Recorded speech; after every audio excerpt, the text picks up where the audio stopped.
ছোট্ট সোনামণিরা, আজকে আমরা শিখব বাংলা স্বরবর্ণ লেখা।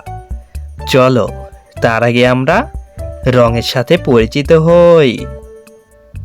এইটা হলো গোলাপি রং, এইটা হলো খয়েরি রং, এইটা হলো সবুজ রং, এইটা হলো বেগুনি রং, এইটা হলো লাল রং, এইটা হলো কালো রং, আর এইটা হলো নীল রং। চলো এখন আমরা লেখা শুরু করি। প্রথমে লিখব স্বরে অ। স্বরে অতে অলি, অলি বসে ফুলে ফুলে। স্বরে আ। স্বরে আতে আম, আম রয়েছে গাছে ঝুলে।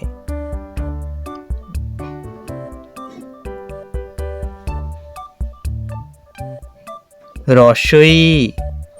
রস্বইতে ইঁদুর, ইঁদুর ভয়ে ছুটে বেড়ায়। দীর্ঘই। দীর্ঘইতে ঈগল, ঈগল পাখি আকাশে উড়ে বেড়ায়। রস্যৌ। রস্যৌতে উট, উট চলেছে মরুর দেশে। দীর্ঘউ। দীর্ঘউতে উষা, উষা মানে সূর্য। রি। রিতে ঋষি। এ। এতে একতারা। ওই। ওইতে ঐরাবত, ঐরাবত মানে হাতি। ও। ওতে ওজন করা। ঔ। ঔতে ঔষধ।